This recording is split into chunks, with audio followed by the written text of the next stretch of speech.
Hello and welcome, ladies and gentlemen, to Commbox Live. I'm Behram Kazi, who you can find at Def Mango on Twitter. And with me, for the very first time on Commbox Live, making his debut, is my colleague and good mate, CS Chiwanza. How does it feel, CS, to have finally made your debut? The live ones are always scary, So I'm a bit shaky, but I'll survive. Yeah, well, I'm sure you will.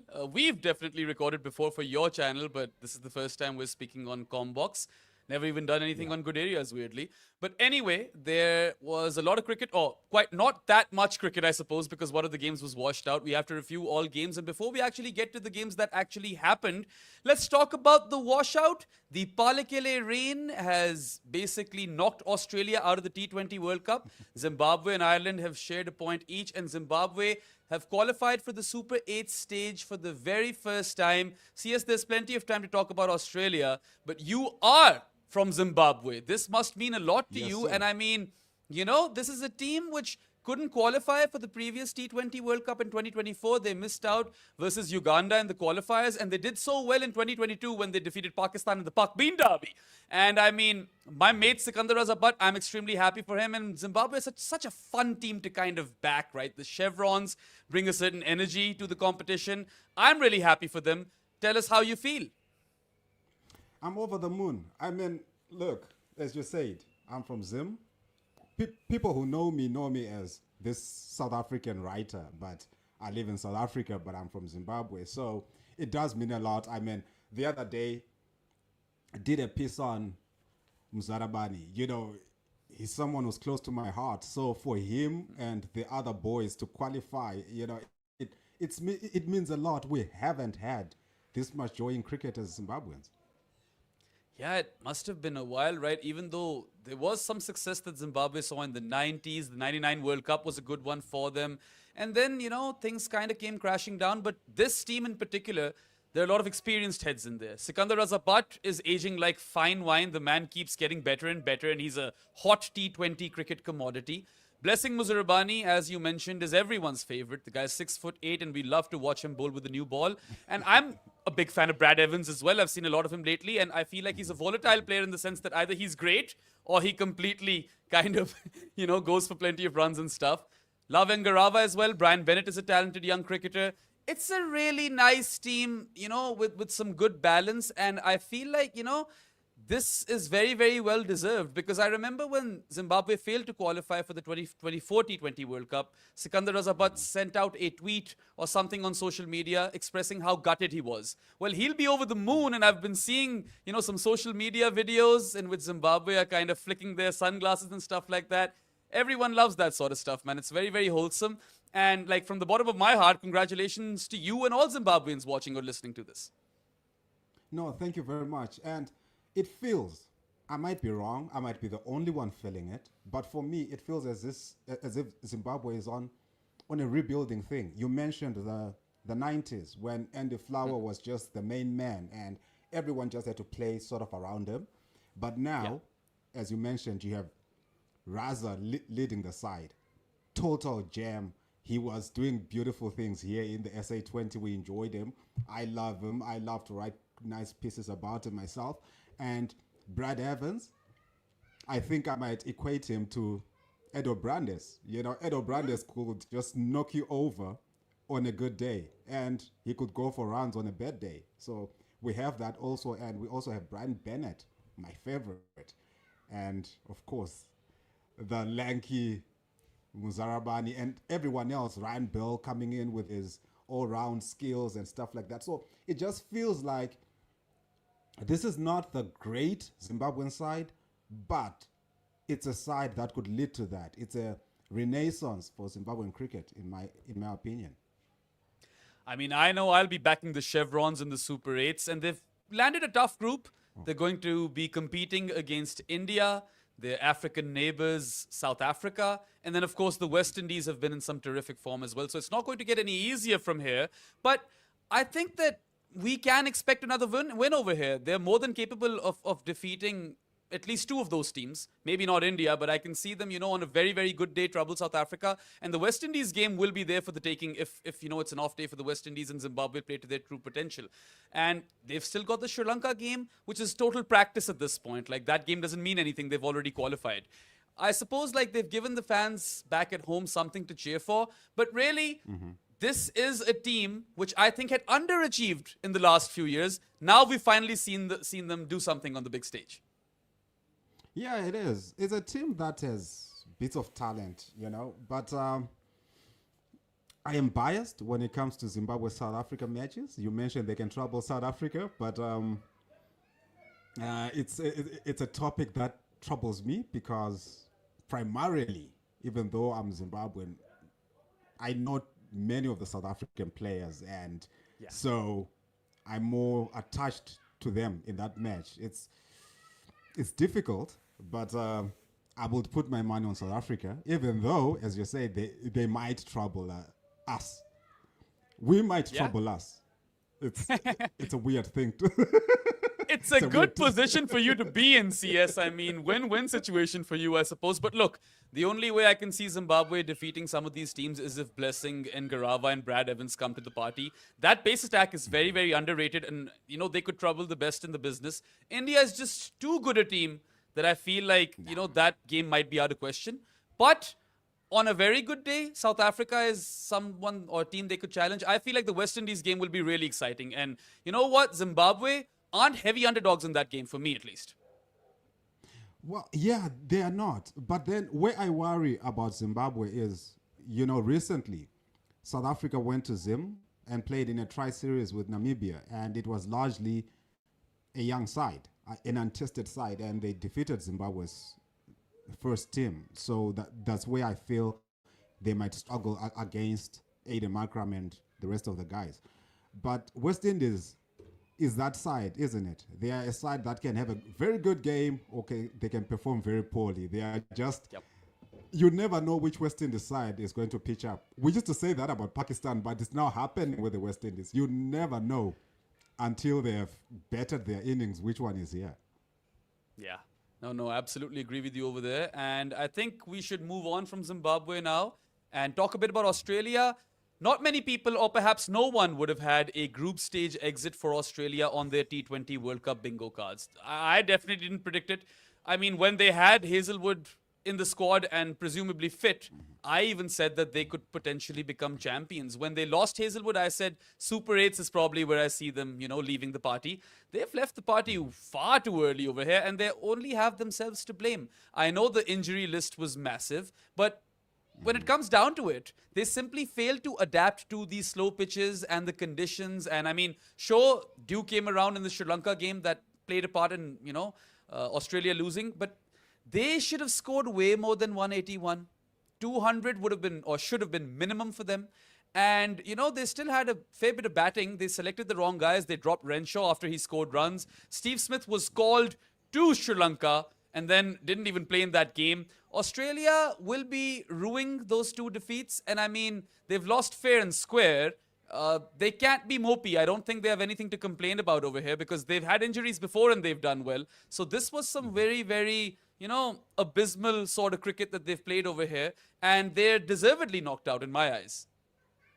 Yeah, that's true. And it's very shocking where Australia is concerned. Like, you expect them that even if they have an injury list, you expect them to always do well because they have depth and a good pipeline and everything else. So when they underperform like this, you ask yourself, is this a sign of deeper issues within the whole ecosystem of Australian cricket? Like, I don't understand it. They are supposed to be more experienced, be more adaptable, and be able to just, not be defeated the way they were defeated by Zimbabwe. Look, yes, Zimbabwe knows how to beat them, but they should have shown more in that defeat, in my opinion. And too bad for Steve Smith. I mean, the man wants to be at the Olympics, and he would have relished an opportunity to show the Smith 2.0 in T20 cricket. And now there's nothing for him to show. Just one match before they head back home. Yeah, I do feel a bit for Smudger because it's not his fault. And I mean, it made sense to not pick him originally, but he was in sublime form. And Australia, I mean, ultimately comes down to adaptability for me. I don't know how much of the Pakistan series you caught where they toured Pakistan for three T20Is. Similar situation, just could not adapt. And I feel like slow pitches are this Australian team's kryptonite. A lot of people are talking about how Australia missed the fast bowling cartel. And taking nothing away from those three, I mean, they're legends, right? Stark, Hazelwood, and Cummins. And of course, them Yeah. not being there will create issues. But Nathan Ellis, Zampa, Xavier Bartlett, they didn't have the worst bowling attack in the world, right? So you can't just spin it on the bowling, even though this No. was a very, very weak bowling side.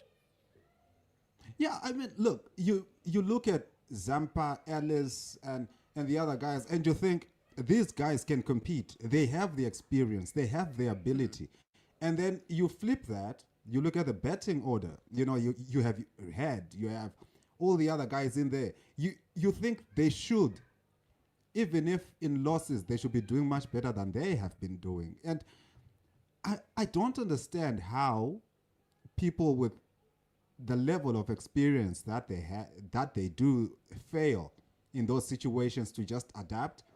Did they not go to Sri Lanka just recently? They went to Pakistan, Australia. I'm not sure when they toured Sri Lanka. England was the team that toured Sri Lanka right before this T20 World Cup. And Yes. Pakistan also went to Dambula. But in Pakistan, Australia couldn't bat first. They were chasing each time and the pitch progressively got slower. So it wasn't bad prep. For me, that was good prep because they played their games in Sri Lanka, right? And I just feel like in the Zimbabwe game, Travis Head makes the mistake of electing to chase. That wasn't the right call on a pitch which was progressively going to get slower. And Zimbabwe were pragmatic. They went for that 170 target and Australia couldn't chase it down. And sure, they were a bit hard done by versus Sri Lanka because there was a lot of dew in Palakele. But then again, man, you should be scoring 210, 220. You ended up with 181. And that's why I feel like Australia only have themselves to blame, honestly. Yeah, definitely. There's no one else to blame for this. It's a very underwhelming showing by Australia. At some point after they lost, I thought, okay, they're going to bounce back and do what they did at the ODI World Cup in India, where they had an abysmal start to the campaign and then came back up. I thought it was going to happen. That didn't happen. Maybe it's because they are too dependent, overly dependent on the fast bowling cartel. Maybe if you strip that away, then they are exposed.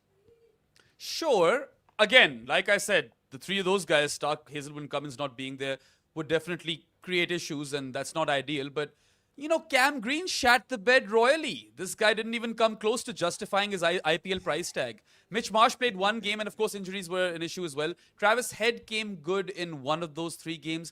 Matt Renshaw was their best batter versus Zimbabwe. He got dropped for the Sri Lanka game. Glenn Maxwell had a howler. I mean, it's not like there weren't any big names in the batting. Tim David didn't seem like he had recovered from his injury. They just couldn't adapt. And for me, that is the biggest pain point whenever anyone is doing the autopsy of Australia's group stage exit.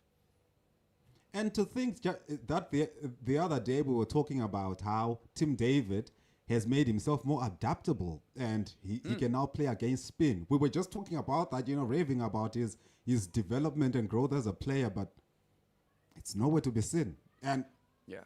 the other guys, look, Head, he plays in the IPL. They are very quick decks, but every now and again you get a slow deck. He was supposed to do what he does in those situations. Yeah, I mean, look, Glenn Maxwell might have just played his last T20 World Cup. Yeah. The younger crop didn't particularly impress. Of course, Cam Green was awful, god awful. And also, I don't even know why they play Cooper Connolly, man. Like, the man has a batting average of under 7, I believe. And with the ball, he's almost a part-timer.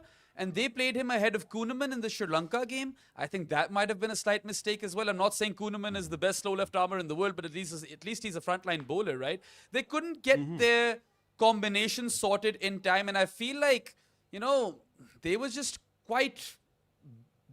what's even the right word over here?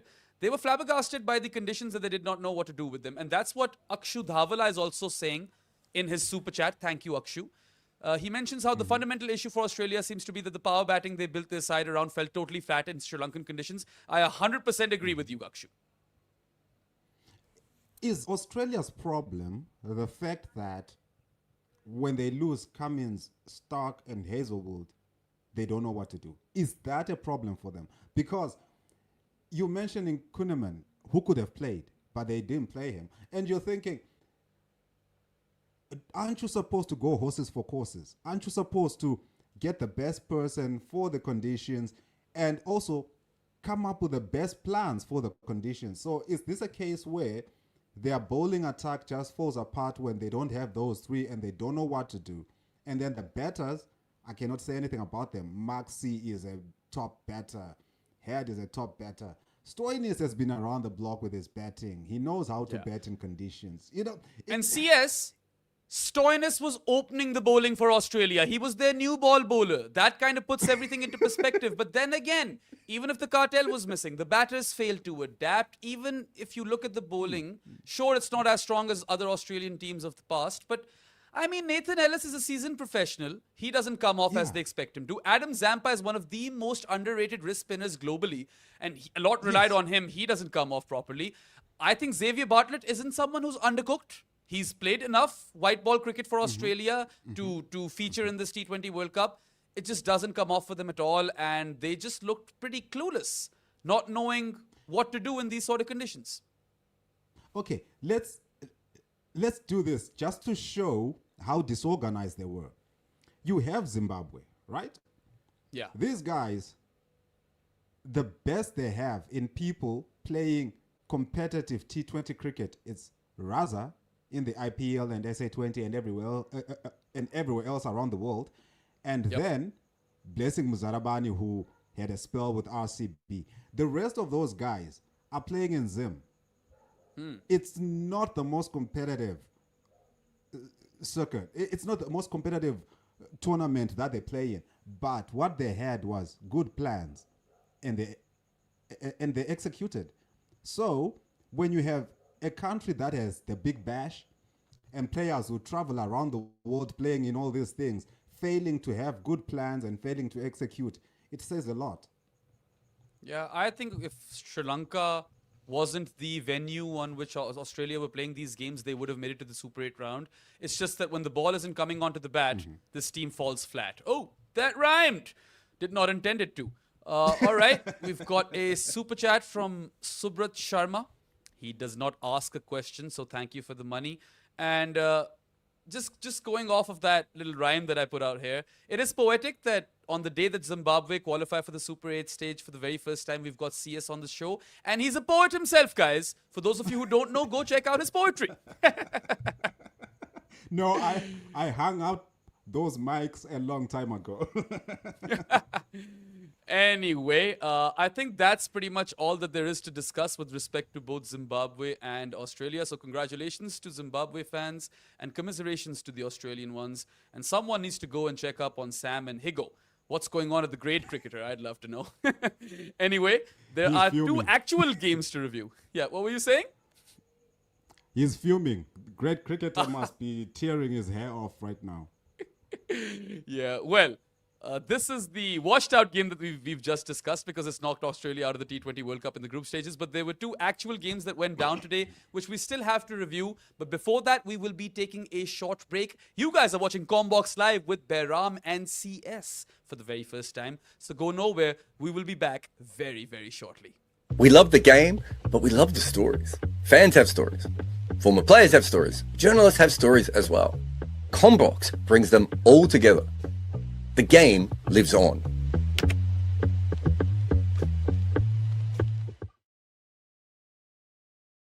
Welcome back to Commbox Live. You guys are with Behram and CS. And let's talk about the most recent game, CS.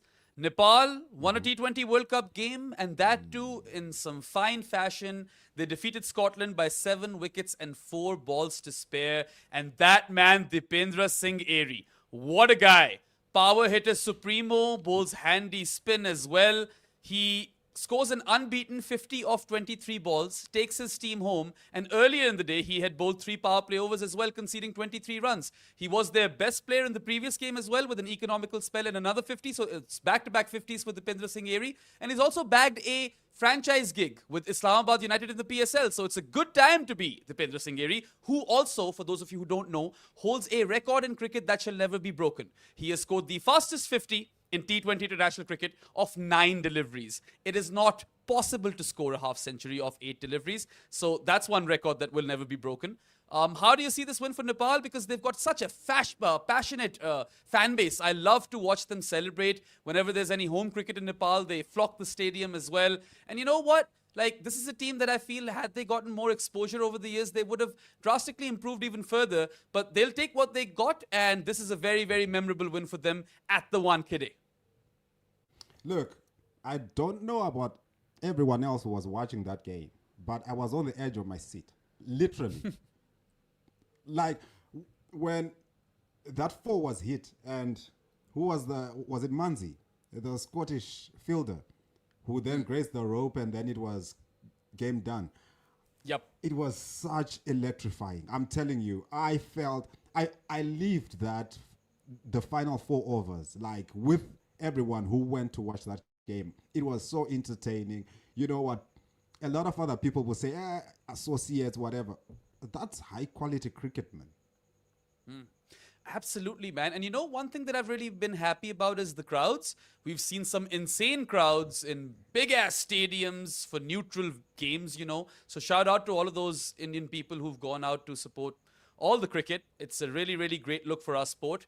And this was a very, very healthy crowd with lots of Nepalese people in there. It's a night to savor for them. And a good toss to win too, I suppose, CS, because this was a used surface. But Rohit Paudel probably thought that, there's probably going to be some dew around later, so I'm probably better off winning the toss and electing to field over here. And that comes off for Nepal. Look, as you mentioned that it was a good toss for Nepal, this is one of those days where I feel everything just comes together for you.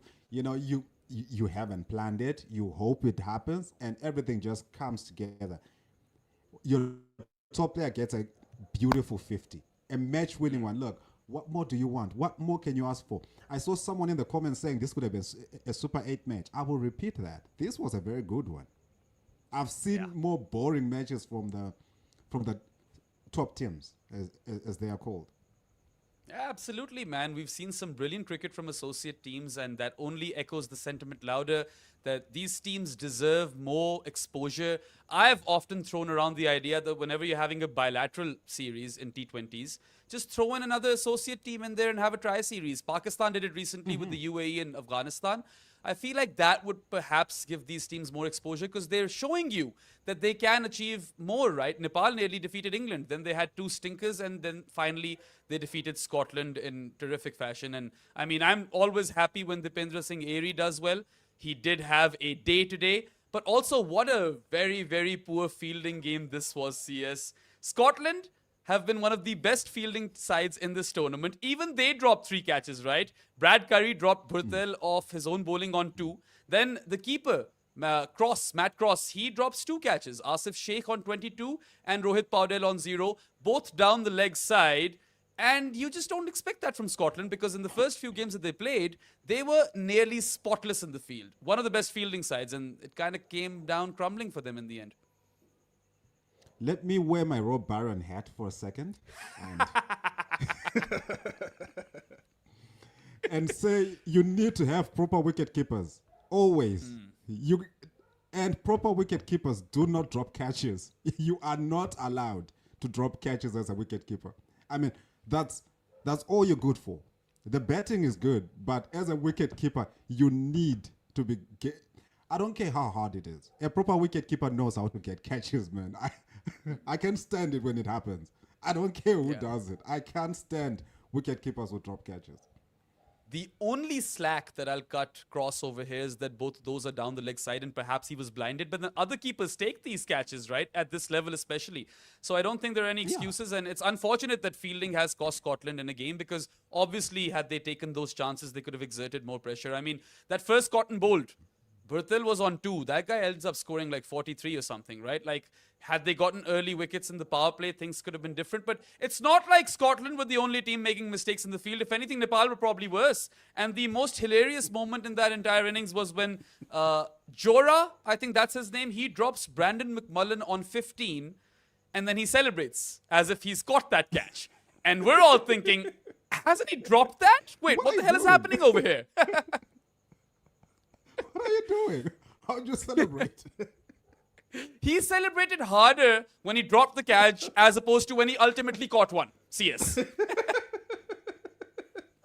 What are you doing? What's wrong with you? Yeah. And then it's not just that drop for Nepal, right? There was some poor placement on the boundary. Like, the boundary riders did not do a good job. Barrington was, for all intents and purposes, dropped on two by Lokesh because he should have been further behind. And that happens on the last ball of the innings as well with Mark Watt when he's dropped and it's a six instead. So, Nepal did make themselves or make this job harder for themselves. And then there were misfields, plenty of misfields, which went for four. And there was a collision as well. Like, everything was happening out there. It was box office. And then in the midst of all of this, Sompal Kami takes a blinder of a cotton bolt. Right? Like, that was a spectacular catch out of thin air. Look, I suppose that's, who said it in the group? Was it Jared? Who said, these are the funniest guys ever. They will make the most silliest mistakes and then they will play some of the most amazing cricket you can ever watch. Like, you make silly mistakes and then you take a blinder. What's that? What are you doing? Yeah. Insane, man. Also, if you look at this game, both innings, they are an inverse of each other. And I'll tell you how. Power plays are similar. Scotland score 52 for no loss in their power play and Nepal score 56 for no loss. So Nepal are 4 runs better. Then they both slow down. At the 10-over mark, Nepal are 78 for 1 and Scotland are 80 for 1. So Nepal are 2 runs worse. By the 15th over, Nepal are, languishing at 112 for 3, whereas Scotland at the 15-over mark were 131 for 1. But from there, Scotland only make 170 for 7. So in the last 4 or last 5 overs, the finish overs as they call them, Scotland score 39 runs in 5 overs and lose 6 wickets, whereas Nepal chased this target down with 4 balls to spare after being 112 for 3 in 15. So they are quite like opposites of each other in the sense that how these two teams approach, batting. And of course, it's easier when you've got a total in front of you. But Nepal stuttered, whereas Scotland was so good throughout and then completely bottled it in their own death overs when they were batting. I worry when a team gets to 12 overs without losing wickets and they have a middling total to their name. I mean, that was a middling one that Scotland had. And then everyone comes in and they just throw their wickets away. Like, what's the point? What's the point of these guys building a platform for people to launch and then you just implode? Like, I would rather you go hard all the way through if you don't trust the rest of your batting. Because there's no point in having a solid platform and then just wasting it. Yeah. Well, given that there will be some sort of dew around, chasing was obviously going to be a bit easier, and I feel the ball did get a bit wet at the end of this game. At least it seemed like it. I wasn't there, but it felt like it got a bit wet. However, I think this game was won for Nepal when they bowled their death overs / finish overs. Yes. And the man that I'd really like to highlight over here is Sompal Kami. Sompal Kami bowled 2 overs in the power play and he went for runs. He was none for 17 after 2 power play overs. And his figures, CS, in the end, read 3 for 25 after 4 overs. Those back of the hand slow ones, man. And then that catch that he took. Those slow ones completely derailed Scotland. They had no clue how to face them. The ball was looping and then dipping quite viciously. And that is some skill. I definitely enjoyed his spell the most today. And I mean, I wish we could get to see a bit more of that. There was a shot that I replayed. I knew there was something that I just had to talk to you about. Did you see, was it in the 18th? I think it must have been the 18th over. Because who's this Scottish bowler who tried to cramp him up? And he manufactured a 6 from nowhere. Man, I might have missed that 6. I went to the toilet for a bit, and then when I came out, Nepal were way ahead. So I will be very, very honest over here. Some of Dipendra Singh Aries batting I did miss. No, let me look it up. It was a glorious shot because the the 18th over started well for Scotland. I think there was a dot ball and then something like and then a single, and then I think Irie came onto the strike, and that's when he manufactured. I have no idea how he did it. Looked like a top edge or whatever, but it went for 6. It's one of those that will blow your mind. It blew my mind. Yeah, well, because I'll definitely go watch the highlights of that. It's not a shot he was supposed to play. He is that kind of batter though, right? Like, he's a power hitter. He will manufacture shots. He'll find ways to score boundaries. And he came in clutch for Nepal today, as he does so frequently for them. I even really liked him versus the West Indies. He was the only guy really putting up a fight in that match with both bat and ball. But, one last thing I'd like to discuss about Nepal. Of course, Sompal Kami with the ball was their best player in the first innings. And then Dipendra Singh Irie in the second innings with the bat. But when you think of Nepal, you think that they'll do well if their spin bowlers do well. That's kind of their claim to fame. They're a spin bowling team. And Lamachane does well versus England and then has a T20 World Cup campaign to forget. I think their most economical spinner in this tournament was Dipendra Singh Irie. And their best spinner in today's game was their part-time off-spinner / skipper, Rohit Paudel, who took 1 for 12 in his 2 overs. So what's gone wrong over here? I feel like had the spinners turned up for Nepal in this T20 World Cup, they might be looking at 2 or 3 victories instead of 1. Because they could have defeated England. And I mean, yeah, you'd expect Nepal to defeat Italy as well. Don't you just love it though when a part-timer just blows the opposition apart? Yeah, I do. I'm not complaining about Paudel's bowling, but I'm just a bit surprised that, the team that I expected would do really well from a spin bowling perspective was pretty bad. And Sandeep was taken apart in every game after the England game. He was dishing out freebies, right? Drag backs or full tosses. It was some poor stuff. Yeah.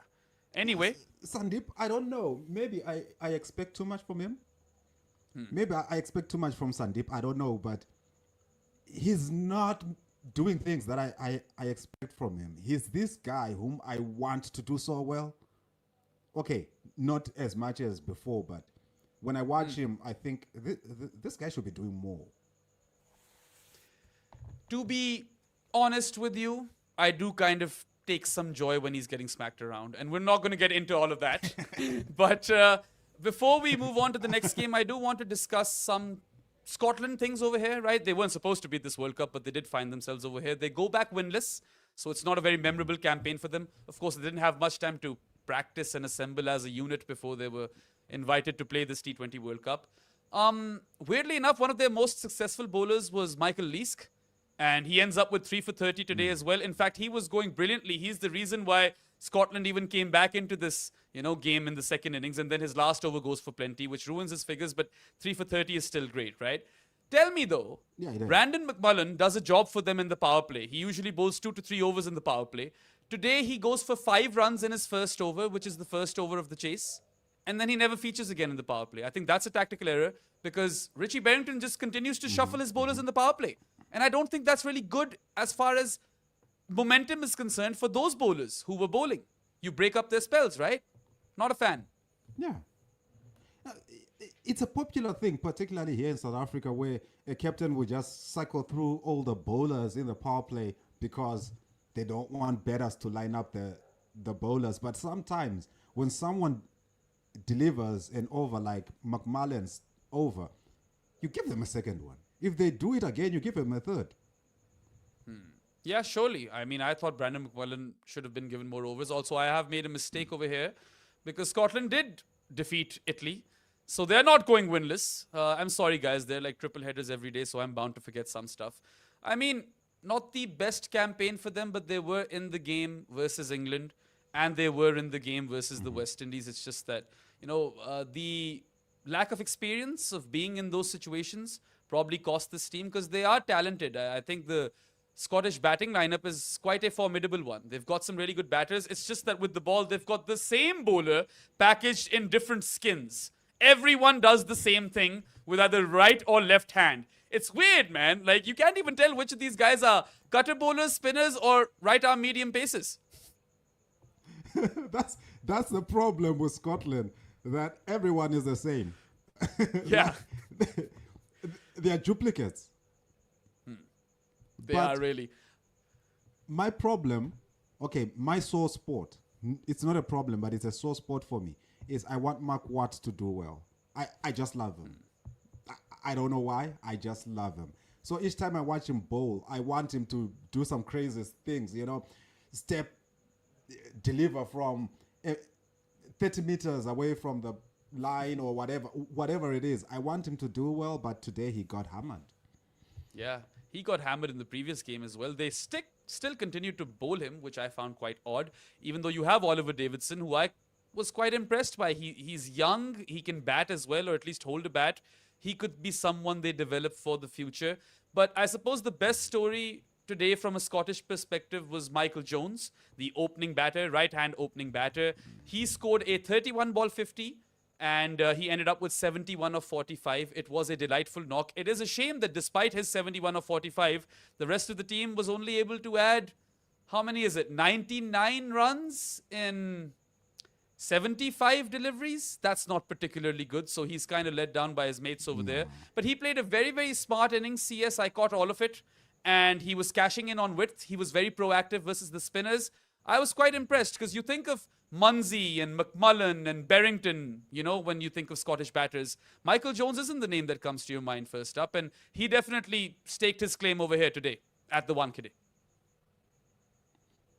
No, it's not. Because I'm looking him up and I see 15 T20s. He has played a bit. It's not like he hasn't played at all. Yeah. And he looks like a decent player, as you say. I didn't watch his innings, but listening to you, I'm thinking this is someone who can do things for Scotland, and especially with the score from today. Yeah. I mean, I thought he was very clever. The way he kind of attacked in the power play. And, if the ball was bowled straight to him, he'd be pragmatic. If he got any width, he latched onto it. And, watching him be that proactive versus spin bowlers was fun, man. He did take down Sandeep Lamichhane. But anyway, I think that pretty much sums it up for this game. There's not much else to talk about. We've discussed the performances and the non-performances and the tactical errors and the god-awful fielding on display as well. I'll take this one super chat by Andy before we move on. He asks, or it's a statement in fact, the admins get away with their bullshit because cricket itself is incredible. 100% agreed, buddy. This World Cup has had so many moments. Is it the highest standard deviation we've seen at a T20 World Cup? You know what? We've seen upsets in previous T20 World Cups, but maybe we haven't seen associate teams, drag the full member nations this close, this consistently before. That is new, and the way this World Cup kicked off was really a breath of fresh air. It's unfortunate that none of the associate teams could actually beat one of those full member nations, but this World Cup has literally been an advert of how this game needs to be grown even further, and T20 is the format to do that, right, CS? Yes, and I want to go back to what you said. Two major nations are playing. Bring an associate. Make it a tri-series. For me, that's the only way, because if these guys are doing this with limited matches against top teams, how will they play when they have that exposure? Absolutely. I 100% agree with you over there. And there's one more super chat, in fact, over here from KSHMR Beard. He says, first, Leask is my spirit animal. Love him. And 4 African teams next T20 World Cup thanks to Zimbabwe. Yes, that is true. And my spirit animal is Ben Manenti. So we're a little different, KSHMR Beard. What about you, CS? Who's your spirit animal? Ooh, that's a tough one. My spirit animal is not at the World Cup. Okay, well, who is he? Is he Tabrez Shamsi? Is he your spirit animal? Do you want me to take my shoe off and give it to you through the screen? Would you like to make a call with my shoe? Okay, well, CS does not want to share his spirit animal with us.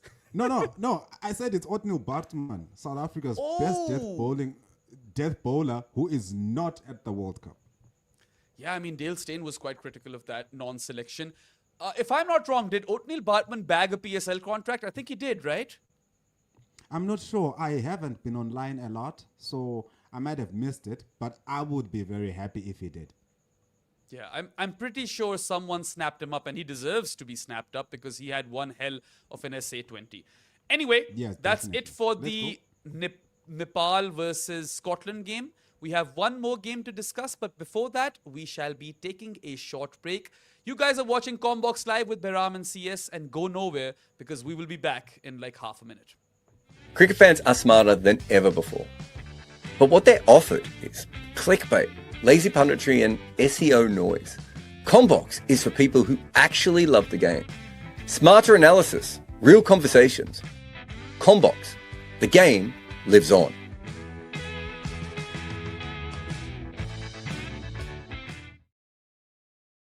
Welcome back to Commbox Live. You guys are with Behram and CS Chiwanza.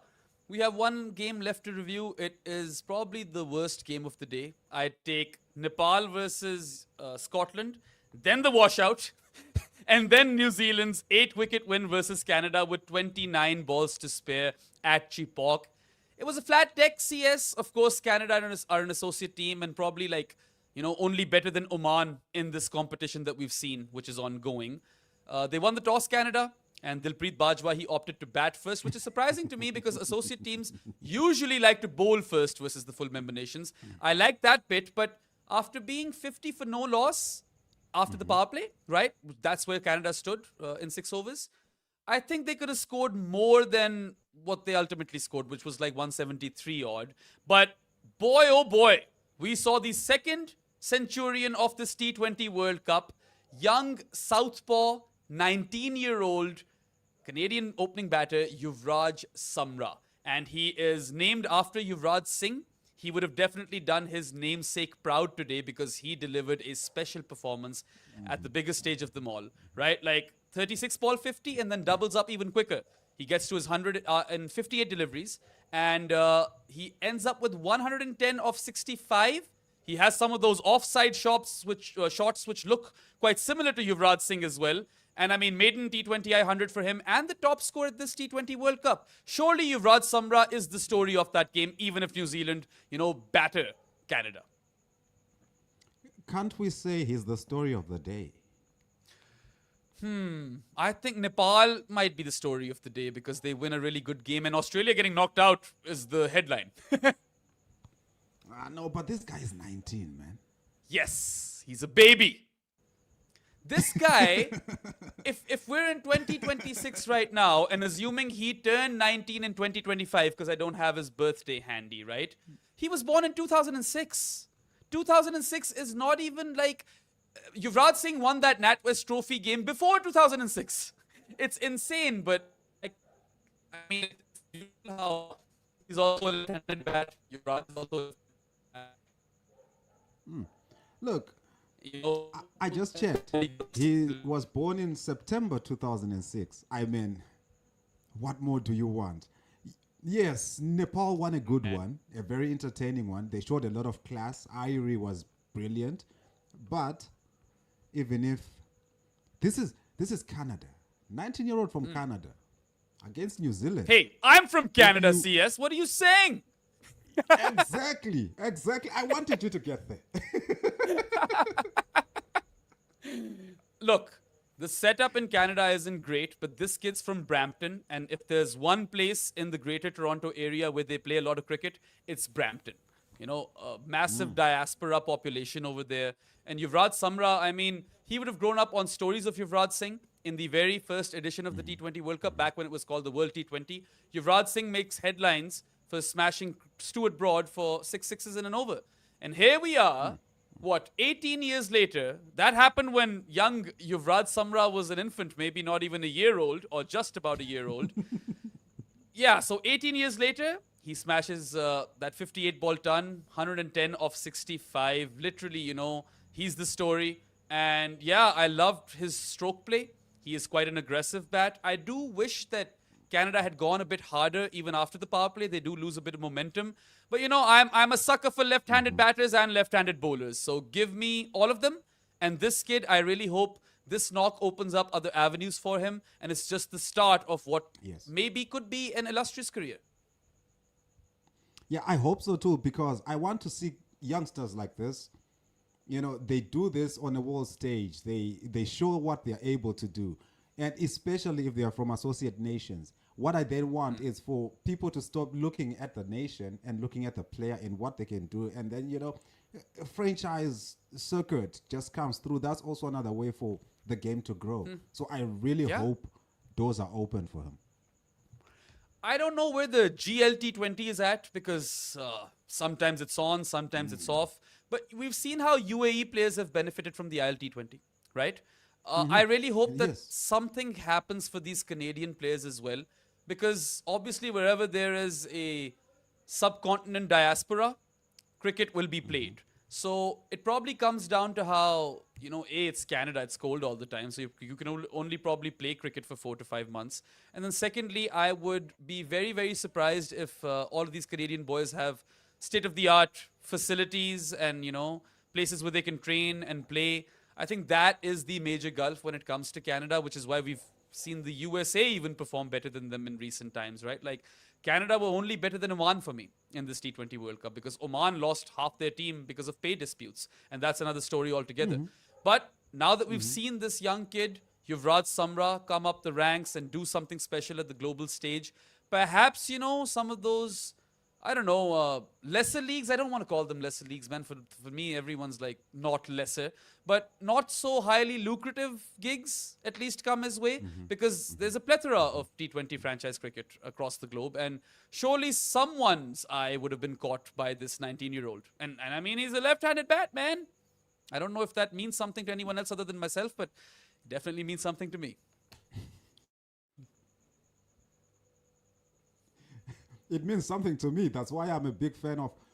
I don't want to keep mentioning South African players, but that's why I'm a big fan of Luandre. He's a left-hand bat.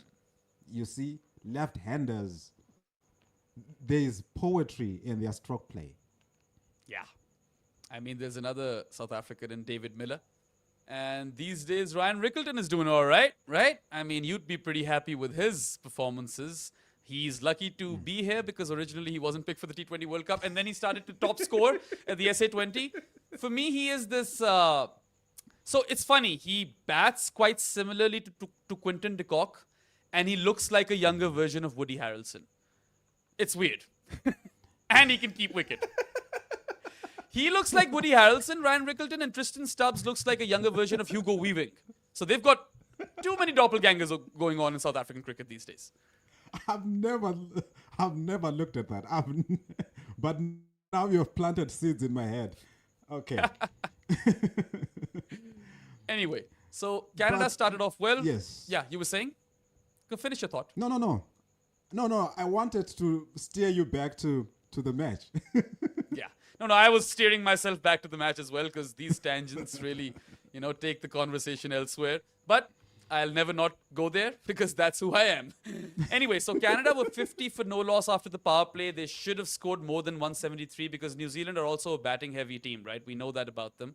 And after the power play in the second innings, even though New Zealand lost both their openers in the power play, they were 60 for 2 after 6 overs, and that was game, set, match. Of course, what happens after that is total carnage and annihilation, and the target has been is chased down at 15.1 overs.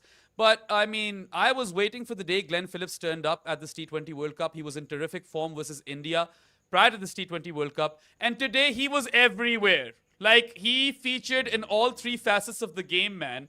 Smashes a 22-ball 50, unbeaten on 76 of 36 in proper Glenn Phillips fashion. He takes 3 catches, and he is probably also the best outfielder in modern-day contemporary cricket. And then he bowls an over and only goes for 6 runs. Player of the match as well.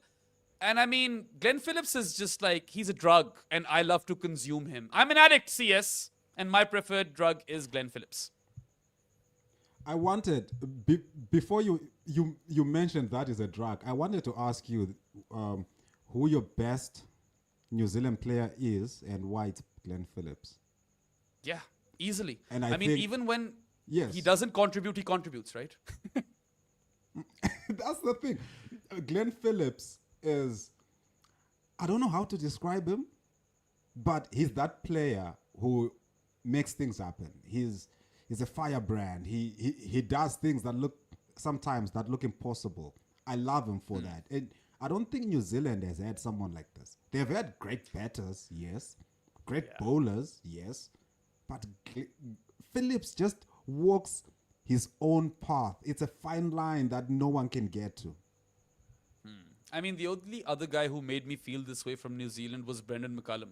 And I'm a big Baz fan back when he was playing cricket, right? Like, he also stoked this spark or fire inside me when I watched him bat and keep. And Glenn Phillips is similar. I know he's not like a frontline bowler, but watching him bowl is always fun for me. He is an elite fielder who has this weird thing where he holds on to like absolute speckies and drops the simple ones, but took 3 catches today. And then, a 22 ball 50 and unbeaten 76 of 36 is exactly what you expect from Glenn Phillips. He hadn't hit form in the World Cup, but was in form prior to the T20 World Cup. So New Zealand will be really happy that he's come to the party, because if they are to create waves or make waves in this T20 World Cup, Glenn Phillips will have to have a good campaign, because he is that X-factor player. He is him. He is that guy. Yes. All 800 push-ups of him. Yes, he is. But my question to you is, was today's match the one that Rachin Ravindra needed? Because he played well. I like Rachin. I think he has a very, very high ceiling. I'd probably prefer him in ODI cricket. Like, that's his best format for me, because he does play with intent and aggressively in ODIs. And in Test cricket, he might find his feet as well, because I think he's technically very, very sound. Another lefty, so not complaining on that front. I do feel in T20 eyes, he's a touch slow, and his 50 today was off 35 deliveries, and he was unbeaten on 59 of 39. It is Canada. It is a flat deck in Chipock CS. It's not the best knock in the world for me, but I'm happy that he's finally amongst the runs, because he needed those runs. He's been in awful form, and they need him to fire, because, New Zealanders will be hoping that Rachin Ravindra is able to, transform himself into a world beater. He definitely has the potential, but let's see how quickly he can get there, if he can get there at all. I certainly do rate him, although I will say this, T20s, I feel like, is that one format where I wouldn't personally pick Rachin Ravindra in my team, provided I have other options. If I'm Pakistan, I'm picking him. I'm picking 3 Rachin Ravindras, and I'll fit them in the middle order. Because I just went back to look at the New Zealand lineup, and I'm thinking, if Daryl Mitchell doesn't come through in that middle order sport, then New Zealand really need Rachin to score some runs and not chew up deliveries, which he was at the danger of doing. As you mentioned, a flat deck and you're scoring at 151. Yes, it's good on any other pitch against a stronger side, but it's Canada. Yeah, I definitely see your point over this. Yes, it's just that after the power play, they're 60 for 2.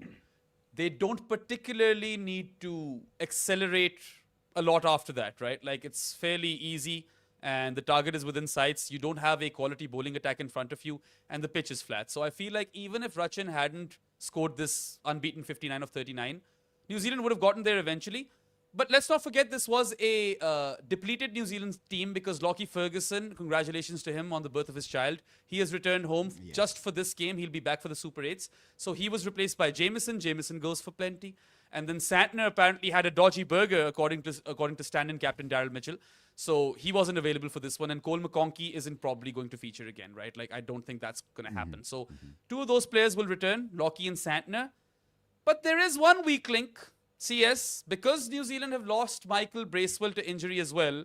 That means that Jimmy Neesham plays every game. And for me, Jimmy Neesham is a weak link in that team. Now, they might have him on a 93 threat level, as per the ICC and CricViz, which I will forever disagree with. And that is also a group display picture for Commbox, which is hilarious. But Jimmy Neesham, look, he's way past his prime. He's not as efficient a power hitter anymore. And I feel like he's a bit of a liability with the ball. He goes for quite a few runs today as well. And then there was just one catch dropped in this entire game. Who drops it? Jimmy Neesham. The one guy who irks Rob Barron in the first game was Jimmy Neesham. I feel like this will be New Zealand's Achilles heel because they're a good batting team, and the way they win games is probably by out-batting opposition teams. However, if you are compromising on your fifth bowler that hard, that, Jimmy Neesham has to potentially bowl to 3 to 4 overs every game, I think that's a problem. And whilst, even though they've got the relatively easier Super 8 group, where they'll have England, Sri Lanka, and one of the USA and Pakistan, right? I think they should be a good shout for the semis, but I don't know if they can go much further beyond that because the fifth bowler is a massive issue. And no disrespect to Jimmy Neesham, I love the dude. I think he is the best Twitter handle in the history of cricket Twitter, right? Like, he's a great guy over there. I just feel like right now he doesn't really fit into this team. Look, it's not just this team. Jimmy has been in the SA20 for a bit, and whenever he's played, he has not been the Jimmy of old. And I think everyone is, particularly New Zealand and the teams that get him, everyone is looking for that Jimmy of old. And I don't think it's possible to recapture him. He's gone for too long delivering. When he's good, it's a middling performance. And a lot of the time, he's not quite that guy that we knew Jimmy as. I just feel that, as you say, his position is untenable unless if New Zealand doesn't have anyone else whom they think is good enough. But I don't think that Jimmy is the best use of a position in the lineup. Yeah, that's the thing, right? Because Michael Bracewell is out injured and he won't play any further part in this T20 World Cup, didn't even play a single game. I feel like Neesham plays every match, and because Neesham plays every match, somewhere down the line that will cost New Zealand because it's a weak fifth bowling option that is not ideal, and it's not like he's giving you an awful lot with the bat currently where he's at with his game, right? So that might be the biggest weak link for me. Otherwise, I like this Kiwi team. I feel like I'd probably take them ahead of Pakistan and England, pound for pound, even though certain conditions might bother them later on when they play in Sri Lanka. We're not sure how they'll fare over there. But this is also a team, New Zealand, that throughout this little successful period that they've had in the last decade or so, they do rely heavily on their new ball bowlers. Power play bowling has been a strength of New Zealand, right? Even when they had Southey and Bolt, and these days Matt Henry is the guy for them, and he often goes under the radar. Solid performance by him today, reliable, none for 13 in 2 power play overs and ends with 1 for 28. But what they'll be happy with New Zealand, what is one positive for them, is that before this game they had 3.5 bowlers. You had Lockie, Henry, Santner, and the half bowler remaining because Jacob Duffy was having a tournament to forget. And he's taken heaps of wickets in the last year. Of course, we know that Jacob Duffy has done well, but he hadn't really turned up at the T20 World Cup. He was the best bowler of the day, which New Zealand should draw some confidence from. He also takes none for 13 in 2 power play overs and ends with 1 for 25. So if we're talking about positives, perhaps Jacob Duffy might be the second biggest positive or third biggest positive after Glenn Phillips and Rachin Ravindra. Look, Duffy, I watched him when New Zealand were in Zimbabwe last year. When he's on song, he is a beaut to watch. I will tell you that. He will convert you. You'll be a fan. And I hope he turns up. The version that I watched of Duffy who landed the ball in troubling areas, that's the one I want. And hopefully he will just go from strength to strength after this match where he did pretty well. Yeah, I do hope that he goes from strength to strength because New Zealand will need him. They haven't really been able to rely on him thus far. And even Santner at times, I feel like he's not confident enough to toss Duffy the ball. So that needs to change. And New Zealand's will have to turn up in this business end of the tournament now that they find themselves in the Super 8 stage. And whenever they play in Sri Lanka, we can get a better idea of how they fare in those conditions. But for now, I would say New Zealand are a good shot at making the semis. But there's a lot of that has to do with the draw that they have, right? Like, it is the easiest Super 8 group, according to me. But it's New Zealand, man. They'll always find a way to get to that knockout stage, and they have consistently made it to the business end of tournaments. So I wouldn't be surprised if they play the final either, because it's New Zealand. Anyway, anything else that you want to add? I don't have any more notes for this game, buddy. I don't have much. No, I don't. Just that Zimbabwe is in the Super 8, man. Yes, sir. And I'll let you go back and celebrate with your family or your friends. Maybe crack open a cold one, a castle lager, if you will, CS. And yep, I think that kind of ends this show as well. So a big thank you to everyone for your interactions and your super chats. Just as we're about to end, there is another super chat by Akshu Dhavala. He says, I wonder if it's worth dropping Nisham for a batter and rely on Phillips and Ravindra in Sri Lanka. Perhaps they could go that direction, but it's still scary. Like, it's wonky. It's not a great fifth bowler. But they might do that. You never know. Daryl Mitchell can also roll over his arm, but I wouldn't advise them to do that. They've got the batting. Want Rachin to carry that weight, no. Yeah. No, I don't think Rachin should be used too frequently, although he did have a good day with the ball earlier in the tournament, which was shocking for me. I think New Zealand are a good batting team, though. They've got enough firepower, and Seifert and Finn Allen are a really underrated opening batting pair. So, like I said, they'll find a way, and I think they're probably the best team in their Super 8 group, despite these weaknesses that we have just discussed. But as I said, thank you for all of your interactions. Your messages mean a lot to us. Your super chats mean even more to us. So thank you for them. And we're going to come back live tomorrow after the last game once again. So thank you from myself and CS. Thank you to you, CS, for making up the time. You were my savior today. Not really. Just that, as I told you at the start of the show, I was a bit nervous. Never done the live ones. So I was thinking, ooh, is this going to work? Well, but happy. I think you were brilliant. I always love talking cricket with you, and I'm sure that our audience, both viewers and listeners, enjoyed your presence as well. So yes, we'll be back tomorrow once again. Make sure to like, share, and subscribe. Spread the word. Make Commbox a household name. And we'll see you soon tomorrow. Until then, you guys have a good one. Take care and goodbye. Cricket has never finished at the close of play. It lives in the arguments, the memories, the comment sections. Cricket makes you talk. Commbox is entering that chat.